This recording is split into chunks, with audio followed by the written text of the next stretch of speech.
Senior सहाफ़ी तज्ज़ियाकार इरशाद भट्टी साहब ने मुझे ज्वाइन किया है। अस्सलाम वालेकुम, बहुत बहुत शुक्रिया इरशाद भट्टी साहब आपका। इरशाद भट्टी साहब, किसी ने मुझसे पूछा कि हर टीवी चैनल पर आजकल सिर्फ सेनेट के इंतखाबात, कभी गिलानी साहब हफीज़ शेख के साथ दरमियान मुकाबला, अब चेयरमैन सेनेट के लिए, हर टीवी टॉक शो में यही हो रहा है। एक आम आदमी को क्या फ़र्क पड़ता है? हफीज़ शेख जीत जाते, गिलानी साहब जीत गए, क्या फ़र्क पड़ गया?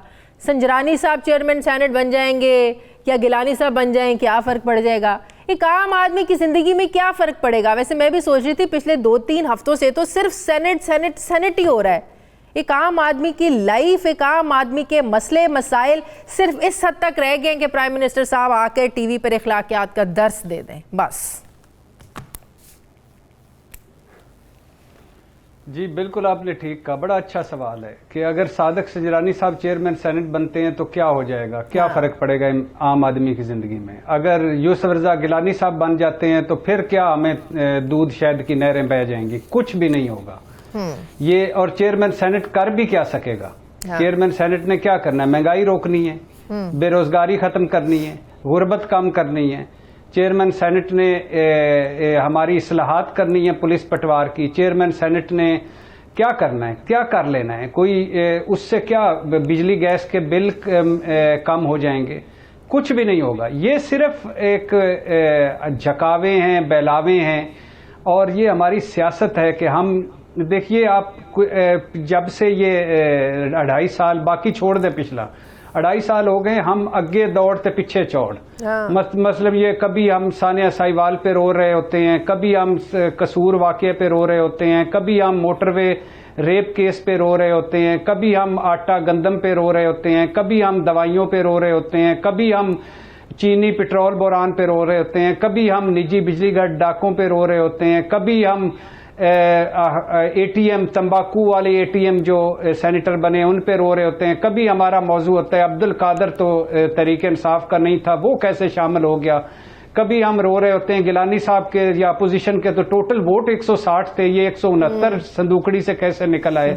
कभी हम रो रहे होते हैं कि अब संजरानी साहब के और इसमें से एक का फर्क है, ये 1-2 कौन जीतेगा कौन नहीं जीतेगा। कभी हम रो रहे होते हैं कि यूरोपियन मॉडल कब आएगा, कभी हम रो रहे होते हैं बरतानवी अमरीकी मॉडल कब आएगा, कभी हम रो रहे होते हैं फलाई रियासत, कभी हम रो रहे थे मदीना की रियासत। लेकिन at the end of the day क्या है? कुछ भी नहीं। वो है ना अक्की ना झक्की ना थक्की ना। ये यानी उकताना नहीं, झिझकना नहीं, थकना नहीं। हमारे सियासतदानों के पास कुछ भी नहीं। एक दिन पूरा चलता रहा और घबराना नहीं। एहसन इकबाल साहब को हाँ, घबराना नहीं, सुकून कब्र में है। और एक दिन पूरा चलता रहा। एहसन इकबाल साहब को जूता पड़ गया, मरियम औरंगजेब साहबा को धक्का लग गया, शाहिद खाकान अब्बासी साहब और मुसद्दक मलिक साहब की बेइज्जती हो गई, जो कि काबिल मुजम्मत था। लेकिन एक दिन हम उस पे लगे रहे और उससे निकला क्या? कहीं हमने पहुंचाया उस पे? कुछ किया नहीं। अगले दिन कोई और आ जाता है, अगला दिन कोई और आ जाता है। एक दिन इखलाकियात के दर्स का भी रिजल्ट ये पाकिस्तान के वो भी जरा समझा दें कि इखलाकियात किसके लिए? इखलाकियात का तो जनाजा निकले जरा धूम से। इखलाकियात का तो जनाजा निकाल दिया, दफना दिया है। जो कुछ भी इस वक्त हो रहा है, हमारी जमहूरियत और हमारी सियासत इखलाकियात लेस, मंतक लेस, असूल लेस। आप मुझे सिर्फ सिंपल से एक बात बता दें, गिलानी साहब जीतते हैं, गिलानी साहब किस तरह जीतते हैं ये सबको मालूम है। मैं इस पे कोई बात नहीं करना चाहता। किस तरह जीते हैं ये सबको मालूम है। उस पर मरियम नवाज शरीफ साहबा वोट को इज्जत दो देने वाली सुरखेल सिपा सलार क्या कहती हैं? यूसुफ रजा गिलानी मेरा हीरो ऑफ द डे है।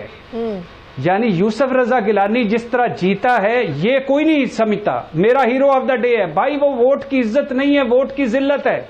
अच्छा, तो ये जो संजरानी साहब को जितवाना चाहते हैं, ये कैसे फिर इतने पूरे एतमाद हैं? ये किसको वोट अच्छा आगे सुन लीजिए, सुन तो लीजिएगा ना।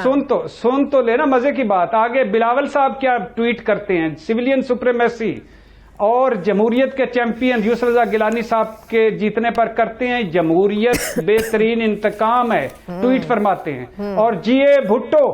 और हालांकि अगर कोई सोचा जाए तो जिस तरह यूसुफ रजा गिलानी साहब जीते हैं, ये तो जमहूरियत से बेहतरीन इंतकाम है। आगे आ जाएं, सादक संजरानी साहब दूसरे हैं। सादक संजरानी साहब कौन? पहली मर्तबा इमरान खान और जरदारी साहब ने मिलकर इनको चेयरमैन सेनेट बनवाया। दूसरी मर्तबा जमहूरियत को नकब लगा के तरीके अदम एतमाद नाकाम बनाई। और अब एक मर्तबा फिर वो कायदे इनकलाब इमरान खान के साहब के उम्मीदवार हैं।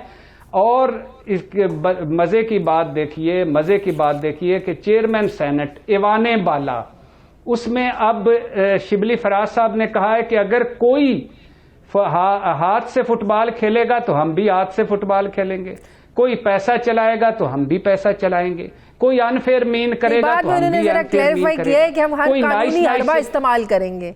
कल के बाद इतना ज्यादा इसको क्रिटिसाइज कर दिया गया कि उनको कहना पड़ा कि कानूनी हरबा इस्तेमाल करेंगे। कानूनी हरबा ब्रैकेट्स में, इन्वर्टेड कामाज में, कानूनी हरबा, ये हर हरबा इस्तेमाल करेंगे। भाई मैं शिबली फराज साहब, मेरे इमरान खान साहब, आप किस लिए आए थे सियासत में? आपने 22 साल स्ट्रगल किसके लिए की थी? यही सारा कुछ बदलने के लिए। एक चेयरमैन सेनेट, बिलीव मी, एक चेयरमैन सेनेट अगर बन जाते हैं यूसुफ रजा गिलानी तो क्या फर्क पड़ेगा? इमरान खान बड़े हो जाते अगर वो कहते कि ये मेरी वजारत उज़्मा पड़ी, मैं अपने असूलों पर कंप्रोमाइज नहीं करूंगा। तारीख उनको याद रखती है जो असूलों पर कंप्रोमाइज नहीं करते। तारीख उनको याद रखती है जो तारीख की राइट साइड पे खड़े होते हैं। आप अगर सिसिलियन माफिया और गॉड फादरों से सिसिलियन माफिया और गॉड फादर बनकर लड़ेंगे, चोरों से चोर बनकर लड़ेंगे, लुटेरों से लुटेरे बनकर लड़ेंगे, तो फर्क क्या हो गया? बिल्कुल यही तो सब कुछ पहले हो रहा था। पंजाब में कोई किसी किस्म की तब्दीली का इम्कान है? बुज़दार साहब के खिलाफ बड़ी एक्टिव हुई ऑपोजिशन। जब पिछला PSL हुआ तो मैंने कहा कि लाहौर कलंदर जीतेगा, वो कराची किंग जीत गया। पिछली मरतबा मैंने कहा हफीज शेख जीतेगा, वो यूसुफ रजा गिलानी जीत गया। मुझे कुछ मैंने 2 मरतबा कहा बुज़दार साहब जाने वाले हैं, वो और पक्का हो गया। तो अब इसलिए ये मुझसे ना पूछिएगा कि चेयरमैन सेनेट कौन बनेगा, क्योंकि मैं जिसका नाम लूंगा लगता है दूसरा बन जाएगा। अच्छा। तो पंजाब में तब्दीली, यकीन करें मेरी 2-3 बातें सुन लीजिएगा। मरियम नवाज साहबा को और बिलावल भुट्टो साहब को रोजाना 2-2 नफल पढ़ने चाहिए कि उस्मान बुज़दार कहीं ना जाए। उस्मान बुज़दार की हिफाजत करनी चाहिए। उस्मान बुज़दार ने 2.5 साल में पंजाब में चीखें निकलवा दी हैं।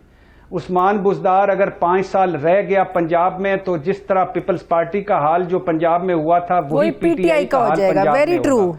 पंजाब में PTI की टिकटें लेने वाला कोई नहीं होगा। मरियम नवाज साहबा तो बता चुकी हैं ना कि सेनेट में जो यूसुफ रजा गिलानी साहब को वोट पड़े उसमें से कुछ ऐसे वोट भी पड़े जिन्होंने मुझसे यकीन दहानी कराई कि मैं उनको टिकटें दूंगी अगले इलेक्शन में पंजाब में। हाँ, तो उस पे मैं इलेक्शन कमीशन मेरे ने आज जो फैसला दिया है कि अल्हम्दुलिल्लाह मेरे इलेक्शन कमीशन ने, तो उस पे भी मैं बसद अदब इलेक्शन कमीशन से भी कहना चाहूंगा इन्ना लिल्लाह व इन्ना इलैहि राजिऊन। तो बात बुनियादी तौर पे ये है कि ये उस्मान बुज़दार एक दिन इमरान खान साहब भी कहेंगे कि हाय लुटे गए, उजड़ गए, ना ही रखते उस्मान। महमूद खान, उस्मान बुज़दार, ये इमरान खान साहब के जितने फेलियर हैं इनमें सारे बड़े पार्टनर ये हैं। सही। तो अब अगर वो समझते हैं कि इनको रहना चाहिए तो रह जाएं, बिल्कुल सही। चीखें और निकलवाएं। लोग आप देख लें पंजाब का हाल।